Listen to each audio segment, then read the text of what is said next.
Ya aku lebih milih private di rumah ya, karena aku nggak kemana-mana, nggak capek, diem di rumah, duitnya banyak. Banyak hal-hal yang kita bilang itu lumrah, ternyata tidak sesuai dengan syariat. Sampai di titik ini, ada momen-momen yang bikin saya tuh nggak semangat. Gimana sekarang saya harus nolak-nolakin job. Jadi memang momen 10 tahun Dian yang berkarya nih di bidang tata rias, memang aku sudah memutuskan saya berhenti, saya mau beralih ke... Narasumber kita kali ini adalah seorang wanita, seorang ibu rumah tangga yang awalnya merintis karir sebagai seorang karyawan. Namun di puncak karirnya, dia memutuskan untuk berhijrah, berpindah haluan, menekuni sebuah bidang yang sama sekali belum pernah ada dalam bayangan pikirannya. Siapa dia? Mari sama-sama kita saksikan di narasumber inspiratif kita kali ini, masih di CSM TV, program TikTok, ngobrol bareng teman inspiratif kita. Di sebelah saya sudah hadir Bunda Dian Yang. Oke, kasih tepuk tangan dong. Kurang keras. Oke, Masya Allah ya.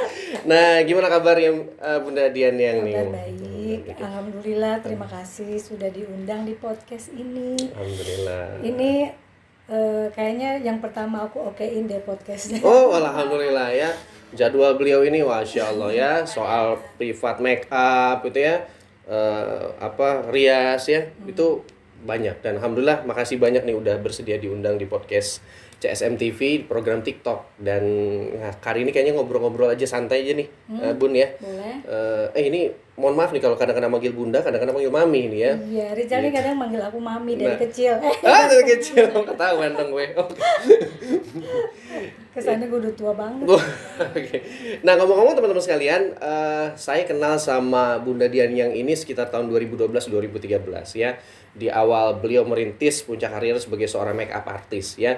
Tapi setelah sekian lama kita nggak ketemu, ternyata Masya Allah yang saya dengar setiap kali ada lahir gitu ya, seorang Mua, makeup artist baru di kota Serang dan sekitarnya, ternyata tidak lepas dari sosok nama ini ya, nama Bunda Dian Yang. Ternyata murid-muridnya, binaannya ini Masya Allah juga sekarang sudah punya kemandirian karir tersendiri ya, betul ya, tuh kan Mi kan gue lupa kan ya, nggak apa-apa lah, kadang-kadang Bunda, kadang-kadang Mami, nggak apa-apa ya, yang penting jangan Mas. Nah, repot kalau Mas ya.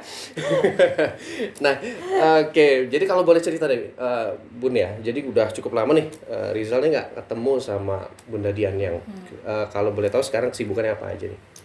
Sibuk, anak-anak udah besar, Oh, jadi aku baru kali ini nih fokus ke karir ya. Kalau dulu tuh kan bercabang ya, yang ngurusin anak, suami, ya karir gitu. Kalau sekarang karena anak-anak udah besar, ada yang udah menikah, ada yang sudah mandiri gitu. Jadi lebih ke private. Terus sekarang mulai mau bangun usaha baru yaitu wedding syar'i. Ini lagi fokus ke situ. Oke, wedding syar'i ya. Oke. Ini kayaknya menarik, salah satu yang kayaknya sekarang lagi hype juga, lagi viral juga ya. Karena di beberapa waktu yang lalu mungkin lebih dikenal wedding yang biasa lah ya gitu. Sekarang ada sebuah taste baru, wedding syar'i ya. Kita ngobrol-ngobrol nanti ya. Nah, kalau ngomongin soal kegiatan itu kan pasti udah nyita waktu banget ya. Tapi sekarang alhamdulillah mungkin dengan dengan salah satu kesibukan Mami Dian yang sekarang udah mulai fokus ya, karena tadi anak-anak juga udah besar gitu ya. Nah, ngomong-ngomong itu sebelumnya kan Rizal pernah dengar tuh Mami tuh punya karir yang enak gitu ya, bisa dibilang mungkin udah stay di rumah gitu ya sambil nonton sinetron, mungkin Ikatan Cinta yuk, bukan endorse ya. Mungkin udah enak gitu, tapi ngomong-ngomong kenapa nih Mi masih sibuk gitu ya, masih terima istilahnya request untuk kelas privat sama wedding gitu ya. Nah, itu kira-kira kok boleh tahu motivasinya apa tuh? Pertama karena masih diizinkan sama suami. Oh, penting ya berarti ya, ridho suami penting ya. Itu modal utama. Modal utama, catat. Satu itu karena diperbolehkan, karena diizinkan ya aku masih enjoy gitu. Oke. one day kalau beliau bilang stop ya saya stop gitu, nggak masalah gitu. Jadi ya masih enjoy dengan privat, dengan wedding. Terus kadang-kadang kita buat workshop make up, atau kadang-kadang aku yang dipanggil sama brand make up untuk jadi narasumber workshop make up, beauty class. Oke, beauty class. Oh ya, sempat beberapa waktu yang sering sebelum pandemi tuh sering banget beauty class tuh ya. Pandemi itu benar-benar hampir non job. Non job ya. Iya. Tapi sekarang sudah melandai, mungkin udah full job lagi kali ya. Kita mau mulai workshop lagi nanti November. Oh, November. Siap. Dan udah mulai ada lagi undangan-undangan workshop untuk jadi narasumber. Gitu. Jadi sekarang kalau kayaknya ya mungkin udah fitrah seorang wanita gitu ya, bisa apa istilahnya multitasking gitu ya. Jadi bisa ngelayanin berbagai permintaan untuk katakanlah tadi soal workshop, beauty class gitu ya. Tapi kalau boleh tahu fokus yang lebih gue bangetnya buat Bunda Dian yang nih kira-kira lebih ke arah mana tuh? Apakah mungkin di ngisi kelasnya? Apa di private-nya kah? Sebetulnya kan semua itu satu dunia ya, dunia makeup. Jadi ya semuanya enjoy gitu. Tapi kalau Rizal nanya saya pilih ya, ya aku lebih milih private di rumah ya, karena aku nggak kemana-mana, nggak capek, diem di rumah, duitnya banyak. Iya. Bener banget ya. Karena mungkin salah satu fitrah seorang ibu juga kali ya, bisa berkarya dari rumah gitu ya. Insya Allah, baik. Nah, tapi kalau misalnya ngomong MUA gitu ya, make up artist. Nah, kalau Rizal pribadi tuh kalau denger ini sebenarnya apa sih profesi baru yang lagi viral belakangan? Apa sebenarnya emang udah lama dari dulu? Terus sekarang muncul istilah baru? Apa gimana tuh? Istilah baru sih, kalau itu kan perias sebetulnya, tukang rias kalau zaman dulu ya. Kalau zaman dulu tuh tukang rias. Nah, pergeseran zaman ya ada istilah MUA, makeup artist. Kalau orang yang nggak paham sih dikiranya orang yang make upin artis-artis. Nah, itu dia. Padahal bukan ini ya? arts gitu. Arts itu bahasa Inggris ya? Seni. Oke, gitu. siap. Oh, jadi bukan make upin ini artis. Sih predikat baru sih. Dan cukup ngangkat derajat para perias akhirnya kan. Oh iya. Dulu kan dipanggilnya tukang rias, tukang tenda. Nama tuh kayaknya harus unik, harus eye catching, harus orang setuju. Lihat terus nengok gitu. Oh, oke. Bener nggak? Benar. Ngelihat tapi nengok, kedua kalinya nengok gitu. Terus saya pengen, karena memang dari awal maunya di rumah ya. Kayaknya rumah rias. Oke. Gitu. Terus rumah rias apa ya gitu. Namaku kan Dian ya. Nah, kebetulan suami manggilnya Yang. Oke. Romantis ya, Masya Allah ya. Dian Yang. Selain itu kan filosofis Yang itu yang terdepan, ya kan? Yang terbaik, ya itu filosofinya itu. Siap. Tapi bener loh, doa itu terwujud ya, Masya Allah. Ya? Saya tuh nggak pernah expect juga kayak gini nih. Dulu hanya sempet ada di titik nadir saya mau mengerjakan sesuatu untuk kelangsungan hidup, tahu-taunya jadi karir sampai saat ini. Iya. Mudah-mudahan karirnya selalu lancar, barokah. Insya Allah ya. Ini banyak hal menarik yang bisa diceritakan dari perjalanan seorang Dian Yang gitu ya. Tapi kira-kira kalau misalkan ya, barangkali ini kan profesi makeup artist atau perias ini kan jadi sesuatu yang kayaknya beberapa tahun kebelakangan ini juga mungkin semakin ramai untuk diminati ya. Mungkin karena efek media sosial juga. Itu kira-kira terbatas nggak usianya, harus ada kriteria khusus kah untuk jadi seorang makeup artist atau harus bisa apa minimal kayak tadi centil dulu, doyan foto dulu baru bisa jadi MUA. Kalau saya kan nggak centil, nggak bisa jadi MUA ya. MAA kalau ini. Banyak cowok yang jadi MUA. Oh, ada juga. Iya. Oke. Dan mereka malah lebih keren deh. Lebih keren ya? Dibandingkan kita perempuan. Masya Allah. Tahu kan desainer cowok? Iya, keren. ada. Benar. Kuliner cowok keren. I don't know why. Iya. Tuh, jadi cowok-cowok bisa juga ya bisa, jadi makeup artist. Kalau batasan umur nggak ada sih. Batasan umur nggak ada. Nggak ada. Terus asal mau, ada kemauan. Nah, setelah menggeluti private makeup, berbagai usia ada di situ, dengan latar belakang masing-masing. Ada yang dipaksa sama ibunya misalnya, ada yang karena ingin, ada yang nggak punya bakat. Saya tuh ngalamin semua liku-likunya gitu loh, ngadepin mereka satu-satu nih. Tapi memang kuncinya itu semangat. Oke. Semangat, terus mau belajar. Dan harus continue. Istiqomah lah ya. Iya. Okay. Karena sama dengan ilmu yang lain, kalau nggak dipakai ya mantul gitu. Kalau jarang-jarang rias kaku lagi gitu ya. Oke. Nah, aku aja masih belajar gitu. Jadi dalam setahun saya harus ke Jakarta, harus itu update. Iya. Update ya. Gitu. Okay. Jadi saya suka bilang ke murid-murid, keluar dari sini kalian harus mencari, belajar tuh kemana aja. Oke. Apalagi sekarang mungkin eranya perkembangan informasi cepat banget tuh ya, era digital. Jadi mungkin model-model gaya-gaya itu akan selalu ada gitu ya. Iya, kalau enggak kita ketinggalan, karena make up pun sama dengan fashion, dengan kuliner, sama, dia update terus. Iya. Oke. Trennya berganti terus, nggak hanya baju ya, make up juga. Tahun ini look make upnya apa? Ya kita harus bisa menyesuaikan. Iya. Oke. Kalau enggak nanti dibilangnya itu perias jadul. Perias jadul. Apa tadi yang modern sama apa satu lagi tadi? Ada 2 jenis, yang pertama modern, satu lagi yang pakem. Pakem. Jadul itu pakem maksudnya. Ya, pakem itu memang belajar tradisional yang nggak boleh salah kalau dipraktekkan. Oke. Jadi namanya juga pakem ya. Pakem ya harus sesuai dan ada ujiannya. Ujian ya, jadi nggak boleh salah itu diuji gitu ya. Lebih ujian negara pula. Wah, ada begitunya ya? Ya. Ada sertifikasi model-model begitu juga? Iya. Terus aku juga sebelum buka private makeup, saya ikut ujian negara instruktur makeup. Jadi aku juga nggak asal, nggak cuman karena gue ngerasa bisa makeup nih, buka deh. Kayak semacam apa tuh, suka ada BNSP, Badan Sertifikasi. Itu sekarang ya. Sekarang. Dulu nggak ada. Tapi tetap lah itu ada kurikulumnya gitu ya, ada sebuah pengakuan yang diberikan dari negara tadi ya, untuk bisa jadi seorang katakanlah instruktur. Instruktur berarti ngajar. Oke, siap.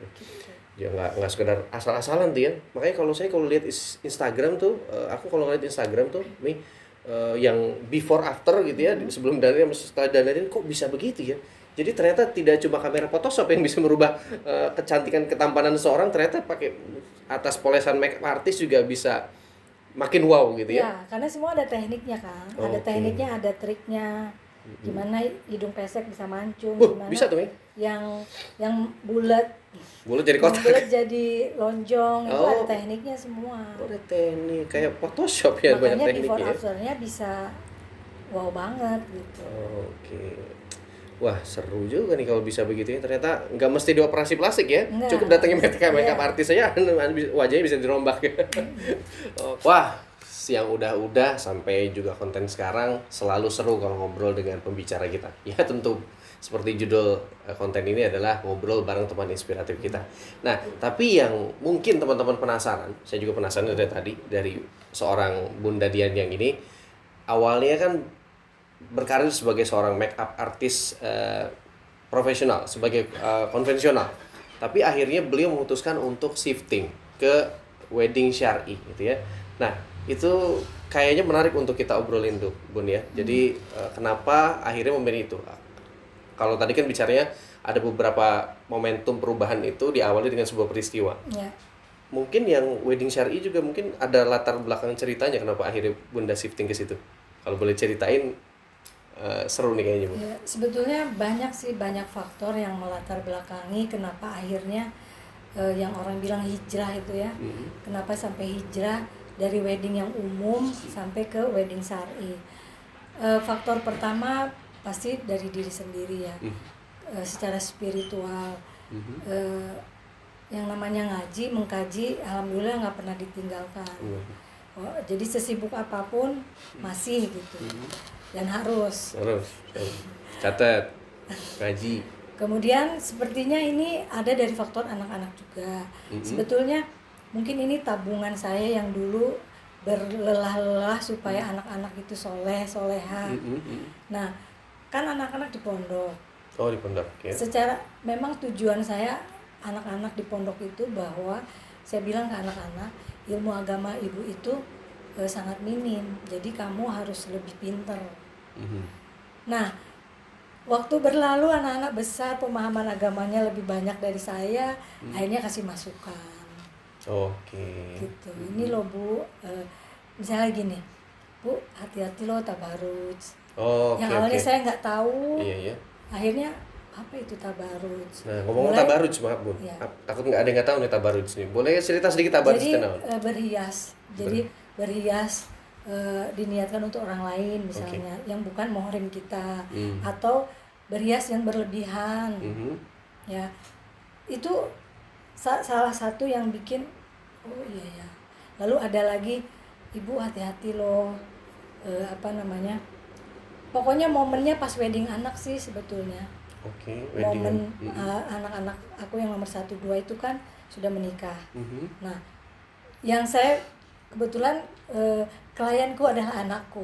Oh iya, jadi di handle-nya emang sama saya gitu loh. Nah, biasa suka ngurus wedding ya tenang-tenang aja, pikir seperti umumnya kan.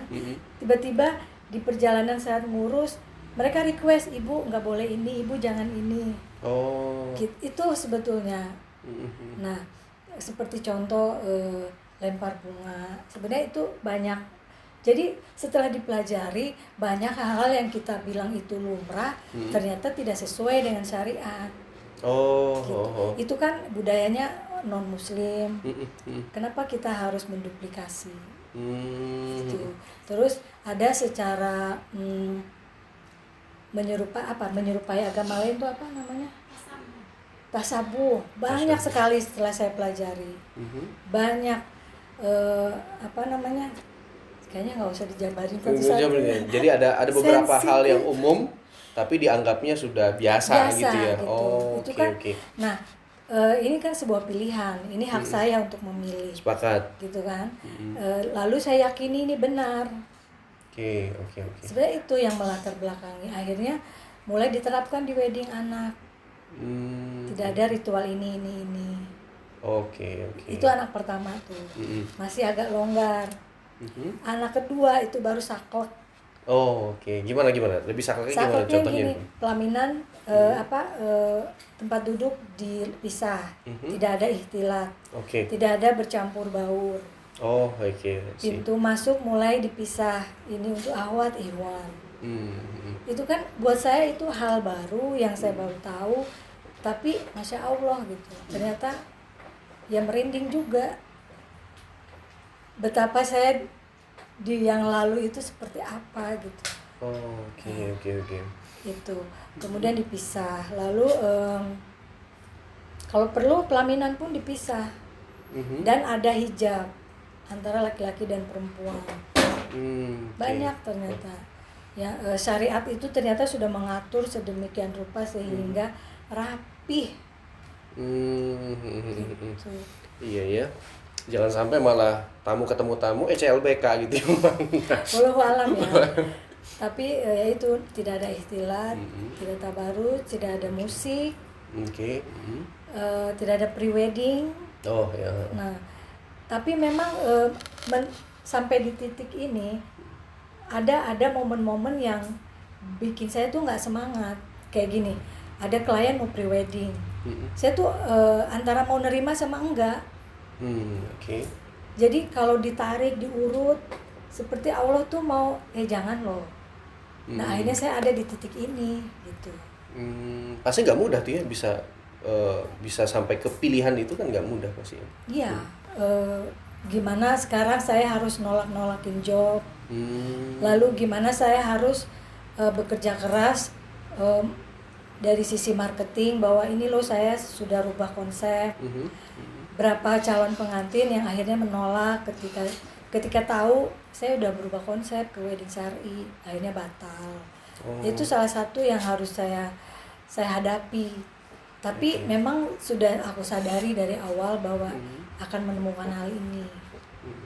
Dan udah siap lah pasti udah ya. Siap. Gitu ya. Meninggalkan karir yang nyaman tadi di dan awal itu juga. Kalau meninggalkan karir nyaman bukan 1-2 kali kan. Oh gitu. Flashback ke belakang juga lagi enak-enak tiba-tiba aku nggak mau dekor. Jadi kalau soal nyali nggak usah ditanya gitu ya. Ya. Udah seorang Dian yang banget kayaknya. Tapi mulai ada klien, alhamdulillah. Saya yakin aja pasti Allah nunjukin jalannya. Sepakat. Lalu mempertemukan dengan orang-orang yang sekufu.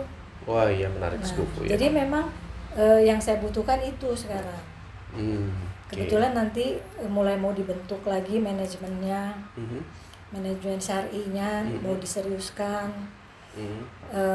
Ya minta doanya juga ke pemirsa semua supaya Allah mudahkan. Kalau memang Allah masih memberikan rezeki, saya yakin kok ada kliennya.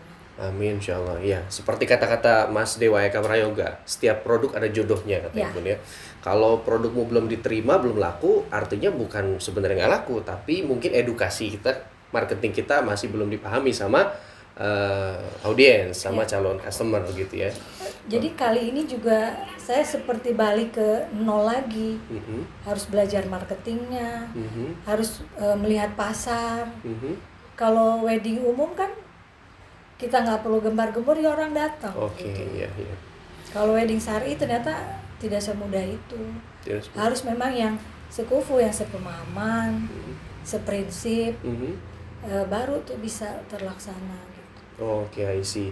Berarti itu mimpi seorang Dian yang saat ini ya, bagaimana membesarkan dan menawarkan konsep wedding syar'i, sesuatu hal yang mungkin belum banyak dilirik, tapi ternyata menjadi sebuah pilihan hidup dan sekaligus jalan dakwah juga mungkin ya. Insyaallah keren banget. Jadi memang momen 10 tahun Dian yang berkarya nih di bidang tata rias, memang aku sudah memutuskan saya berhenti, saya mau beralih ke wedding syar'i.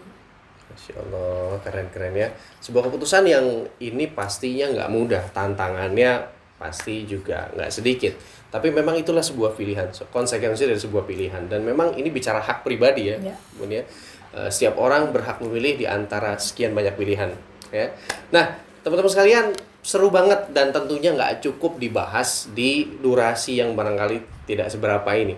Mungkin lain kesempatan kita bisa ngobrol-ngobrol lebih banyak dengan Bunda Dian Yang, dan pastinya teman-teman di konten ini sudah sangat termotivasi, dan mudah-mudahan ini juga bisa menjadi sebuah awareness di mana teman-teman bisa mencapai sebuah kesadaran spiritual yang lebih tinggi lagi, dan teman-teman semakin dekat dengan Allah Subhanahu wa taala, Tuhan kita semua. Nah, Mami Dian, Bunda Dian ya, dua-duanya saya panggil ya gitu. Yang penting tadi jangan manggil Mas ya, terlalu manggil Mas. Ini terima kasih banyak loh Mami, Bunda sudah mampir ke CSM TV, udah berbagi di acara TikTok gitu ya. Wa'iyaki, dan salam buat keluarga. Juga mudah-mudahan apa yang dicita-citakan Allah kasih kemudahan. Amin. Dan juga insya Allah yakinlah banyak yang terinspirasi sama cerita Bunda Dian saat ini. Semoga dengan obrolan kita ini banyak akhirnya tahu. Amin. Yang memang memimpikan konsep wedding syar'i, akhirnya tahu harus kemana. Ke Dian yang. Terima kasih banyak Mami Dian sudah berbagi di konten inspiratif TikTok kali ini. Dan selesai nonton video ini, teman-teman jangan lupa like, share, komen, juga subscribe, dan aktifkan tanda lonceng supaya teman-teman bisa dapat info-info terbaru dari CSM TV. Saya Rizal Muharam undur diri, dan Dian Yang. Bunda Dian Yang, terima kasih telah menonton konten inspiratif kami. Sampai berjumpa di channel kami berikutnya. Assalamualaikum warahmatullahi wabarakatuh.